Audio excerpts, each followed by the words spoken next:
Now, we continue our build-up to the meeting between Kim Jong-un and President Trump later tonight, and we continue our in-depth discussion on the latest on the summit as well. Dr. Myong-hyun is back with us to my right. Dr. Go is a research fellow at the Asan Institute for Policy Studies. A pleasure. And to my left, our Arirang correspondent Kim Minji is back in the studios with us as well. Thank you for having me. So let's start with what's going on the latest at the moment. We know that they're going to be meeting in a few hours, but that two leaders have been holding separate schedules today. What's the latest on that? So if we first look at U.S. President Donald Trump, he had a meeting with Vietnam's President Nguyen Phu Trong this morning. It took place about 2 hours ago. And here he thanked the president for hosting the North Korea-U.S. summit and said that Vietnam would be a good example for North Korea to follow. And this was followed by signing of some trade deals. Now, President Trump was also scheduled to meet with the Prime Minister Win Chiu-fook, and that would have taken place at noon at the Office of Government Hall. Now, after those schedules, President Trump is expected to return to his hotel, the JW Marriott, before he heads out again for the one-on-one with North Korean leader Kim Jong-un tonight. We don't really know what's going on with Kim Jong-un today, do we, Minji? Yes, so nothing has been confirmed for Kim Jong-un as of yet, just after a brief visit to the North Korean embassy yesterday. He spent most of his time in the hotel compounds, and he's expected to be preparing for the one-on-one and the summit tomorrow. But given that there's still a couple of hours before the one-on-one, Kim could also make a visit around the city, which could include places like Bắc Ninh province, where there is a Samsung Electronics factory that produces smartphones, or possibly the port city of Haiphong, which is home to LG Electronics, and the factory of VinFast, which is the first automotive manufacturer of the country. We'll have to keep an eye on Kim Jong-un's hotel and see if there's any movement before he meets with President Trump. Now, earlier today as well, President Trump, before he went out on his visits today around sites in Hanoi, he sent out a tweet calling on Kim Jong-un to basically look at Vietnam's economic development and the successes and use it as incentive to denuclearize. Can you tell us a little bit more about that? Yes, he tweeted that for North Korea, it would be an awesome potential if it gives up its nuclear weapons. And he said that Vietnam is thriving and North Korea could also do that very fast if it decides to denuclearize. Now, we don't know for sure what the intentions are. It could be adding pressure on the regime to make a bold move at the negotiations or at the summit that will take place tomorrow.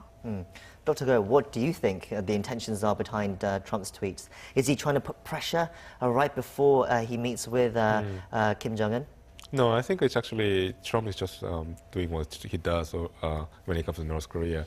I think the line of thinking when it comes to North Korea is that North Korea's nuclear program can be bought off, essentially, by offering with economic assistance and funding. And he took that approach during the Singapore summit too. If you remember, he showed a video of what North Korea would look like if it denuclearized. Had a horrible production value from my point of view, but the message was very clear that if North Korea gives savage nuclear weapons, economic assistance, and with outside economic assistance, North Korea will prosper just like South Korea does. And then that was his message there, and then I think he's doing taking the same line in Vietnam too. So I think less about pressure, it's about reminding North Korea what kind of reward awaits it if North Korea goes ahead with the denuclearization promise they made. It's very pertinent for North Korea as well, because they look it seems that they look at Vietnam as some sort of model for their potential economic future as well. Even North Korean state media today has put out reports about looking at Vietnam's successes. I mean, so how important is that for North Korea? Well, North Korea never claimed that any country is a role model or any economic role model for its own. We know North Korea instead, have showcased success of other countries, but then mostly North Korea claimed that it would stick to its own line of Judaism and its own socialist development model. So I'm sure North Korea is taking into account the success of the Vietnam's model as well as China's, as well as other countries. But I think at the end of the day, North Korea is going to develop itself in its own way. but there's so little time. I mean, Trump's tweet was very much, puts out a certain message right before the meeting. I mean, the fact that there's not much time to change anyone's minds, is there? Well, clearly. I mean, that's the reason why I think President Trump did what he did, because that's his line of thinking. That's his logic underlying his approach towards North Korea, that North Korea's nuclear program can be traded off by economic assistance. Minji, let's look ahead now to the actual meeting tonight. Can you give us a little rundown about what the schedule is? Well, the leaders are scheduled to kick off their two-day event with a brief one-on-one conversation, and following that there will be a social dinner. Now that's expected to take place around 6:30 p.m. local time, which will be about 8:30 here in South Korea. Now following the 20-minute one-on-one, there will be a 3+3 meeting for the dinner, which will include, on the U.S. side, Secretary of State Mike Pompeo and Mick Mulvaney, the acting White House Chief of Staff. Now, for the North Korean side, we don't know for sure, but it's expected to include Kim Myung-hyun, who's been negotiating with the U.S. over the past several months as well. And there's the possibility that Kim Jong-un's influential sister, Kim Yo-jong, could also be the other participant. What do you make of the fact that we still don't know really what the North Korean lineup for this dinner will be? Well, I think they are going to confirm it soon, but then I wouldn't be. I don't think there will be any surprises here, because we pretty much know that what the layout of the dinner will be, because we know that on the American side there will be 3 people, and then chances that North Korea will also come up with 3 names, and one we already know, that's going to be Kim Jong-un. Whether Kim Yo-jong and Kim Young-chul are going to be there is still an open question, because there's some report earlier that Lee Soo-young was in Vietnam too, so he could be joining the dinner too. But then overall the composition of the dinner indicates that it's going to be, the discussion that they're going to have over dinner is going to be less about the technical issue of denuclearization or sanctions relief, but more about the grand mutually overlapping interests that 2 countries might have in the region, the Korean Peninsula. But such as, what are they going to be talking about if they're not going to talk about more of the hard-hitting issues here? Well, it's going to be about denuclearization, but we're talking about the outcome of denuclearization as such in the region. I think the 2 sides are going to talk about possibly how to implement a peace regime in the Korean Peninsula if North Korea completely denuclearizes, and also how North Korea is going to prosper economically with outside economic assistance if it denuclearizes.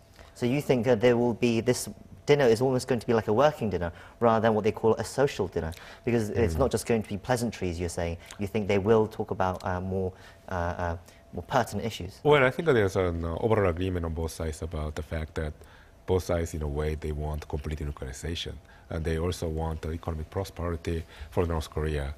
So I think the biggest contentious point right now between the 2 sides actually is taking place at the working level about what will be the concessions that North Korea will make in terms of what kind of nuclear facilities North Korea will give up in exchange for what from the U.S. side.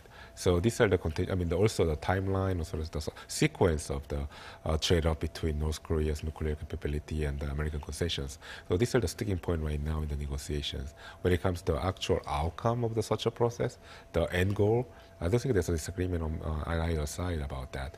I think that's the reason why I think the overall tone of the dinner is going to be extremely positive, because they'll be talking about the end of the process, which hasn't taken place yet, but then it's all about positive notes on the economic development and the nuclear-free Korean Peninsula. So that's something that I think the 2 leaders are going to discuss about. These kinds of formal dinners, diplomatic formal dinners, always have some sort of significance about even what they eat. Do we know about the menu for tonight? Because obviously for the Singapore summit, they had a mix of dishes, I understand. That's a hard question. We still don't know for sure, but what many are speculating that it will be a mix of North Korean, American, and Vietnamese cuisine. Now, if we recall back... quite a mix. Yes, that is. If we recall back to the lunch they had in Singapore, it consisted of prawn cocktails served with avocado salad. There was also fresh octopus on the table, a cucumber dish that we know in Korea, beef short ribs, crispy pork, and then they also had Haagen-Dazs ice cream. Now, U.S. President Donald Trump in the past has always been saying saying that he's willing to have a hamburger summit. We don't know if there's going to be a hamburger on the table, but we'll have to see. And also a key here is whether there will be some sort of alcoholic beverage as well for the leaders to enjoy. What do we know about Kim Jong-un's whether he drinks or not? Because we know President Trump actually doesn't drink. Exactly, he's a teetotaler, as we mentioned. When it comes to Kim Jong-un, I think he drinks quite a lot. I mean, because in North Korea, culturally, drinking is a mark of a manhood.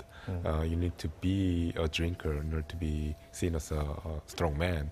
And I don't be surprised that Kim Jong-un is a heavy drinker. But then at the same time, I think he has shown like a discipline when it comes to his policy towards the United States and the rest of the world. So I don't think he's alcoholic, obviously, but then I think he enjoys a couple of drinks here and there. His father, Kim Jong-il, was of course a very famous heavy drinker. He loved his very expensive whiskies. Hopefully they won't be drinking too much tonight. Have a clear head for tomorrow's summit meeting. Let's move on to that, because what do we know about the schedule for the meetings tomorrow? For tomorrow, well, for now, what we know is that they're going to have at least 5 encounters, including the meetings today. So the schedule for the second day hasn't been 100% confirmed yet, but what's expected is a one-on-one meeting in the morning, and it will be followed by an extended summit. And they will also have a working lunch, and then later on, they will have the signing of the Hanoi Declaration. Now, last year in Singapore, Trump and Kim spent nearly 5 hours together for their one-day summit, and that also included a one-on-one and expanded meetings. So if you remember, they also had a brief stroll in Singapore. So given that these things happened, there could have been more special events this time as well. There's also the possibility that both could hold a joint press conference if the summit talks go well. And if you remember last time, only Trump held a press conference. We have been hearing this rumors about a joint press conference, but I can't really imagine Kim Jong-un agreeing to something like that. He's never really had to do anything like that before. Well, that's true, but then at the same time, he's been shown to be adaptable. It definitely is flexible, and I think if the agreement, the letter of agreement, is something that he can vouch for and is happy with, he'll definitely would like to stand side by side with the U.S. president and announce jointly that, for instance, establish the liaison's office in both capitals, and if they can sign the declaration to end the war, I think what better to have a joint press conference to celebrate the fact. So I think it's definitely possible that Kim Jong-un is going to participate in this joint press conference. But I guess when we say a press conference, no questions from the press, we can assume. Oh, in North Korea, I don't think a press gets to ask any question. Of course, because if the US press are present there, I'm sure one of the first things they'll ask about is North Korea's human rights abuses and more difficult questions that perhaps are probably not comfortable for Kim Jong-un. Let's look ahead now to the actual agreement and what we can expect. I mean, what are some of the issues that have been raised recently, Minji, about some of the things to expect from the agreement? Well, the two leaders are under pressure because there were criticism after the June Singapore summit that not enough detail was worked out. They just reaffirmed their commitment towards denuclearization, so there will have to be something more than that. And some potential outcomes include agreements for North Korea to possibly allow inspectors or a decision to close down its Yongbyon nuclear test site, and also in a verifiable and irreversible way.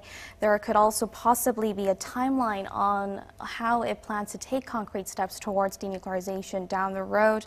And in exchange, Trump could offer moving toward formal diplomatic ties, the establishment or the exchange of liaison officers, which has been brought up as a possibility. There could also be sanctions relief and possibly working towards the end of a war declaration.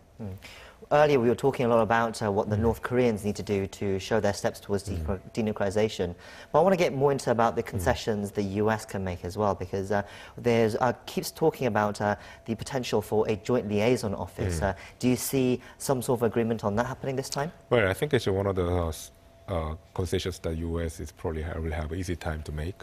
The reason is because there's been a lot of discussion between the two sides about establishing, normalizing the diplomatic relations, regardless of whether the denuclearization process is going to make progress or not. The reason is because there's been an understanding that it's better to talk than to, not to talk. And despite the differences that two countries obviously have. So I think it's one of the concessions that the United States is probably willing to make and announce this time. In addition, clearly they can also make the announcement about the declaration to end the war. Yes, I was going to ask more about that. Do you think they really could declare the end to the Korean War? That's quite a big step. Or do you think there's some sort of middle step that they'll take first? That's exactly what, it sounds grandiose. That's exactly the reason why he holds the appeal to President Trump. The declaration to end the war has uncertain implications realistically about the security situation in the Korean Peninsula. Some people say that by declaring the end of the war, it's going to affect the status of the U.S. troops in the Korean Peninsula and in South Korea and the alliance between the United States and South Korea. But some people say no, it's just a symbolic gesture. So my personal opinion is that it's just a symbolic political gesture with potential ramification that we can actually control. So for President Trump, on the other hand, probably understands that the declaration to end the war is a historical issue. It's a major international event, but at the same time, from his, at least not just from his point of view, but from others' point of view, presents a little downside. So, and then by signing the declaration to end the war in Hanoi, he can go home, declaring victory again by having a meeting with Kim Jong-un and declare that he ended the war in the Korean Peninsula after 70 years, which none of his predecessors, which he likes to compare to, that have been able to. So I think there's a high chance that he might agree to declare the end of the war in Hanoi.